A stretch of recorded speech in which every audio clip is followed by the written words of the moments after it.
Muy bien, chicos, vamos a avanzar con el capítulo 15 que tiene que ver con la distribución de frecuencias, tabulaciones cruzadas, pruebas de hipótesis. Por ahora venimos tranqui, después se va a poner un poquito más complicado toda esta, digamos, parte de la materia, pero por ahora venimos tranqui. Van a ver que acá van a encontrar, por suerte, un montón de cosas que ya conocen, que están familiarizados. Es como un repasito de muchas cosas y bueno, puede ser que alguna encuentren que sea nueva. Pero bueno, vamos a mirarlo juntos. Bueno, eh, bien. ¿Qué son la distribución de frecuencias? Bueno, es una distribución matemática en el que tenemos un conteo de respuestas y que se van a ir acomodando, ¿sí? En digamos, un continuo, ¿sí? Entonces, por ejemplo, acá tienen una distribución de frecuencias. De hecho, les presento su primer salida de SPSS que probablemente vean, o quizás no, pero si no se las presento así uno lo ve las cosas cuando salen de SPSS, donde nos van a mostrar los distintos valores de la variable, con qué frecuencia se dan, esto qué porcentaje implica, qué porcentaje válido si es que, por ejemplo, tienen algún dato faltante, como en este caso, que hay un dato faltante, ¿sí? Entonces se redistribuye ese dato faltante entre los demás y se da también un porcentaje acumulado. Muy bien, ¿y qué podríamos hacer? Un histograma. Ustedes me dirán, bueno, hasta acá, Ale, nada nuevo, tienen toda la razón. Es nada más que, digamos, un repasito de algunas cosas y cómo esas mismas cosas se pueden ver y hacer en el SPSS. Van a ver que les va a resultar muy cómodo por cómo se ponen las variables y demás, creo yo, por lo menos. Les va a resultar muy cómodo el SPSS. Bueno, y ahora sí, repasito de algunas cosas que necesitamos como para después tenerlas en cuenta, sí, que son estadísticos sí, que están asociados a las distribuciones de frecuencias, que son los de localización, variación y forma. Por si las dudas que alguien no los recuerde, los repasamos acá, si no, los pasan de largo nomás. ¿Sí? Entonces, bueno, las medidas de localización tienen que ver en dónde está el centro del conjunto de datos. ¿Sí? Y son media, moda y mediana. Acá un repasito. Media el promedio, moda la que tiene mayor frecuencia dentro de ese conjunto de datos y la mediana es ese valor que nos deja por arriba y por abajo, ¿sí? La mitad de datos. ¿Mm? Bueno, son estadísticos, entonces las medidas de variación que me van a indicar la dispersión de la distribución. Y acá tenemos al rango intercuartílico, a la varianza, a la desviación estándar y al coeficiente de variación. Acá tenemos, digamos, algunas indicaciones de cada uno. Los dejo a lo mejor para que lo lean, porque esto es por ir repasito, para no ser tan largo el videito. Y acá tienen las medidas de forma, ¿sí? Y nos van a permitir evaluar cómo es la forma de la distribución. Y acá tenemos a la simetría y la kurtosis. Y la simetría tiene que ver con el sesgo respecto de la media y de la kurtosis tiene que ver con la medida del pico o aplanamiento, o sea, cuán picudita, digamos así como casero, cuán picudita, cuán achatadita es, y la simetría, cuán tirada para un costado, cuán tirada para el otro costado puede estar. Acá tenemos, por ejemplo, ¿sí? Algunas nociones con el gráfico, creo que nos puede ayudar, en donde vemos que una distribución simétrica, su media, su mediana y su moda están en el mismo lugar. Ahora, si esa misma distribución no es simétrica, es decir, es asimétrica, vemos que primero viene la moda, después primero la media, después la mediana y después la moda. ¿Mm? Bueno, hay un montón de distribuciones, ¿sí? Acá algunas nada más, ¿sí? Pero bueno, vamos a trabajar mucho con la distribución normal, ¿sí? Un poquito de humor, ¿sí? Bueno, entonces, ¿qué hacemos con las pruebas de hipótesis? Son muy importantes. Es un análisis básico que siempre implica, ¿sí? Alguna prueba, ¿sí? De hipótesis. A ver, vamos por qué dice esto el libro y por qué están así. Porque si no estamos como opinando, ¿sí? Siempre que trabajamos con método científico, nos basamos en lo que nos dicen los datos, ¿sí? Entonces, para eso hacemos la prueba de hipótesis, ¿sí? Y la verdad es que muchas veces podemos hacer esto en investigación. Nosotros lo tomamos para investigación de mercados, pero viene de las ciencias más duras, de las ciencias naturales. Usamos los mismos métodos en realidad que usan, por ejemplo, pero para otros fines, lógicamente, que se usa en medicina, que se usa, una vez que, por ejemplo, uno aprende, por ejemplo, digo, ¿no? A leer un artículo científico, normalmente otras ciencias no son ajenas, sí, por supuesto, en el contenido, pero no en el formato de cómo y qué es lo que hacen para validar los datos. Eso es muy interesante, ¿no? Y le da a uno como mucha, una vez que terminan de ver toda esta unidad, van a ver que, digamos, pueden o van a tener un montón de capacidad para poder ver y entender un montón de cosas que a lo mejor antes no podían, ¿no? Es muy interesante desde ese punto de vista. Bueno, entonces primero vamos a formular la H0 y la H1, vamos a elegir una prueba estadística que nos ayude, ¿sí? Y un nivel de significancia. Esto es, ¿cuánto me permito yo equivocarme? ¿Sí? A ver, si tenemos que mandar un cohete al espacio, o tenemos que vacunar a toda la población con respecto a una determinada vacuna o problema. ¿Sí? Evidentemente que el error tiene que ser muy chiquitito porque el cohete a la luna, como les decía en el primer caso, digamos, saldría muy caro, también seguramente en costo de vidas humanas. ¿Y para qué les voy a hablar de vacunar a toda la población con algún tipo de vacuna que hiciera mal o tuviera potencialidad de hacer mal? Entonces les voy a dar una, no sé, un alfa muy chiquitito, no sé, que la vacuna haga mal al corazón, ¿sí? Sería terrible vacunar a toda la población y que una vacuna, algún tipo de medicación diera mal. Si nosotros, no sé, en ciencias sociales nos equivocamos, no sé, se usa del 1 al 5%. Más del 5% no se admite, ¿no? Pero bueno, si damos por válido, no sé, algún tema, no sé, relacionado al apego, ¿sí? Que no lo era.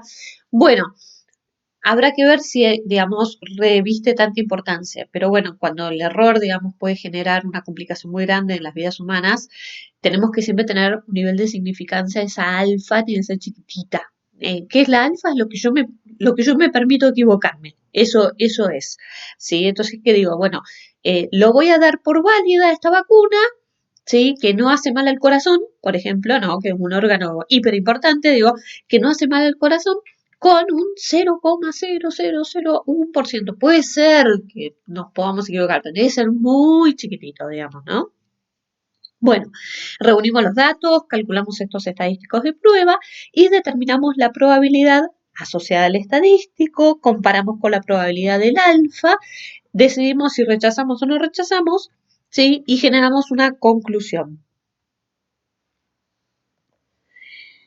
¿Qué es la hipótesis nula? Es un enunciado en el que no esperamos ningún tipo de diferencia, ¿sí? Si no se rechaza la nula, no pasa ningún cambio, ¿sí? La vacuna, no genera problemas, al corazón, por ejemplo, qué sé yo. Y la hipótesis alternativa es que sí lo genere. Bueno, y para esto hacemos una prueba de cola, en la que puede ser de una o dos colas, o para un lado o para los dos lados sería. Sí, bueno, un poquito de humor, otro poquito de humor, sí. Bueno, y el estadístico, bueno, les cuento algo de psicología, normalmente todos los que son ciencias sociales, nos permitimos hasta un 5% de error, cuanto más chiquito es, desde luego, mucho mejor, ¿sí? Más de un 5% podemos hablar de una tendencia. Ahora no podemos hablar de que, digamos, encontramos lo que se llama diferencia significativa, cuando encontramos más chiquitito que ese error, una diferencia significativa. Sino hablamos de una tendencia, algo más tranquilo. Bueno, ¿qué es el estadístico de prueba? Es la medida de cuánto se aproxima la muestra a la hipótesis nula. ¿Sí? Entonces, nosotros, y esto es un principio de la ciencia, siempre vamos a suponer, digamos, que nuestra hipótesis alternativa no se va a dar. Y es como que le vamos a tirar con un cañón, ¿sí? Solamente si probamos que no estamos equivocados, entonces la damos por válida, ¿sí? Eh, ¿Qué utilizamos? Distribuciones normales, la distribución de T, la chi cuadrada, ¿sí? Normalmente utilizamos ese tipo de distribuciones, pero como ya charlamos, hay un montonazo de distribuciones. Bueno, y Para seleccionar el nivel de significancia tenemos dos tipos de errores. Los de tipo error de tipo 1, donde rechazamos la hipótesis nula, pero en realidad era verdadera. Ahora vamos a ver algunos ejemplos. ¿Sí? Y acá cometemos errores de tipo 1, los alfa. O no rechazamos una hipótesis nula que en verdad era falsa. Y en este caso es la probabilidad de 1 menos beta, ¿sí? De rechazar una hipótesis nula que en realidad es falsa y debe rechazarse. A ver, en otros términos tenemos una H0 verdadera, una H0 falsa, ¿sí? Y podemos rechazar o no rechazar. Si la H0 es verdadera y no la rechazamos, decisión correcta. ¿Sí? Si la H0 era falsa y la rechazamos, decisión correcta. Buenísimo. Si no, generamos error alfa o error beta. Vamos a verlo con este ejemplito. Vamos a suponer, vamos a ir un poquito para atrás y vamos a suponer un cuento de hadas, ¿sí? En donde una princesa se tiene que encontrar con un príncipe, ¿sí? Así nos divertimos un poquito. Entonces, la princesa está en el castillo y tiene que abrir la puerta del castillo, pero solamente si es el príncipe. Todo mal si se encuentra a la rana del otro lado, al príncipe rana. Entonces, ¿qué pasa si toca la puerta el príncipe y la princesa abre la puerta? Genial, decisión correcta. Si toca la puerta el sapito y no abre la puerta la princesa, genial, decisión correcta. ¿Sí? Fíjense que era lo mismo que hablábamos acá, pero un poquito más gráfico quizás. Ahora, era este y era este. ¿Qué pasa con estos dos tipos de errores? Bueno, el error de tipo alfa es cuando esta princesa abre la puerta, pero cuando el sapito. ¿Sí? Ahí se da el tipo de error alfa. O cuando toca la puerta el príncipe, pero la princesa no abre la puerta. El error de tipo alfa y el otro el beta. ¿Sí? Acá un poco más divertida, ¿sí? Pensemos un embarazo, ¿sí? Donde le da embarazada y la persona estaba embarazada. Buenísimo. Cuando, por ejemplo, cuando era un hombre y le daba que no estaba embarazado. Buenísimo. ¿Sí? Pero ¿qué puede pasar? También puede pasar que sea mujer y que esté embarazada y que no haya dado significativo el test, como la mujer que está bajo panzona, o que sea un hombre, por ejemplo, y les ha dado significativo el test. ¿Sí? Entonces ahí es donde hablamos de los falsos positivos. ¿Sí? Bueno, del 4 al punto 7 hacemos todo con el SPSS, no vamos a mover un lápiz, esa es la buena noticia, no vamos a gastar goma acá, nada, todo lo hacemos con SPSS, lo que sí le tenemos que dar los comandos y el SPSS hace todo sin que nosotros movamos un dedo. Y la idea es luego pasarlo a una conclusión de investigación de mercados. ¿Sí? Vamos a pasar todo para que la gente, digamos, que va a tomar decisiones le pueda servir, porque no le va a servir, digamos, los detalles, pero sí que nosotros lo podamos contar de una manera que las conclusiones le hagan sentido con la decisión que se tiene que tomar. Y siempre potencial, ¿no? Le recomendaríamos a una nueva tienda departamental que lance el nuevo servicio. Muchachos, it's your call. Es tu decisión a partir de ahí. Una de las cosas que hace el SPSS, y ustedes me dirán, pero vale, esto también lo hace el Excel. Sí, es así, pero hace todo lo que tiene que ver con las tabulaciones cruzadas, que van a describir de manera simultánea dos o más variables y nos dan la tablita. Estas tablitas se llaman tablas de contingencia o tablas de tabulación cruzada bivariada. Y acá tenemos las chi cuadradas, ¿sí? Con los estadísticos, digamos, a partir de estas tablitas se pueden sacar chi cuadrados que nos van a ayudar a determinar la relación sistemática entre dos variables, ¿sí? Y esto va a depender del número de grados de libertad, ¿sí? Cuanto más número de grados de libertad, la chi cuadrada se va a volver más simétrica. ¿sí? Bueno, hay, hay varios estadísticos asociados, como el coeficiente de Chi, esto se los dejo para leer, ¿sí? La B de Kramberg, lambda simétrica. Nosotros no vamos a hacer hincapié o ver tantas diferencias. Lo que vamos a utilizar básicamente va a ser eh, el chi cuadrado en general. ¿Sí? Bueno, pero acá tenemos algunas distintas cuestiones que tienen que ver con qué tipo de estadístico se utiliza para las distintas situaciones en las que nos encontramos con dos variables o más de dos variables o niveles de respuesta. ¿Sí? Esto tiene que ver con cuál sería el estadístico más apropiado para cada una de ellas.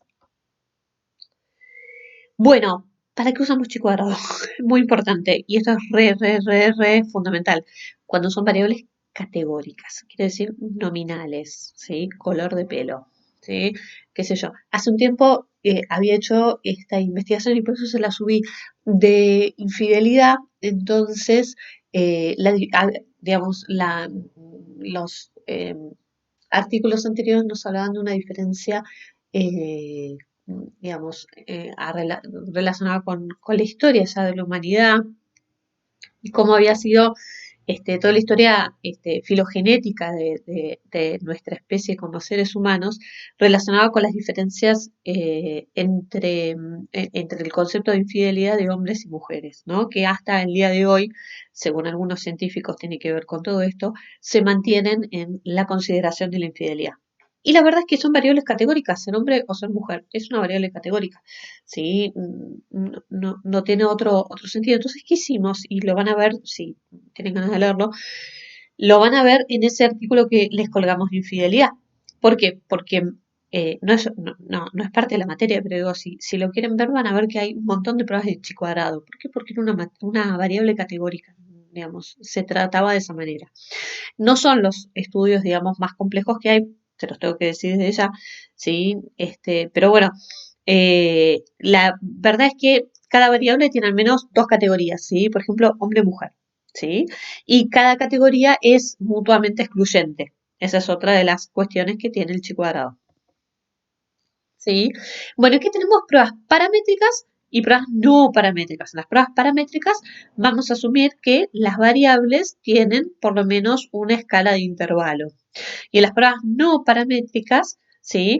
Las medimos con escalas nominales u ordinales. ¿Sí? Bueno, acá tienen las pruebas paramétricas, donde vamos a ver las pruebas de T, las pruebas de T pareadas, y las no paramétricas, donde vamos a ver chi cuadrado, binomiales, bueno, y hay unas cuantas, digamos, distinciones más, ¿sí? Pero bueno, básicamente, cada vez que tengan variables nominales, vamos a utilizar chi cuadrado. Hasta acá este capítulo. Seguimos en el próximo videito con el próximo capítulo, ¿sí? Pueden ir a buscar un poquito de café de mientras. Les mando un beso, cuídense.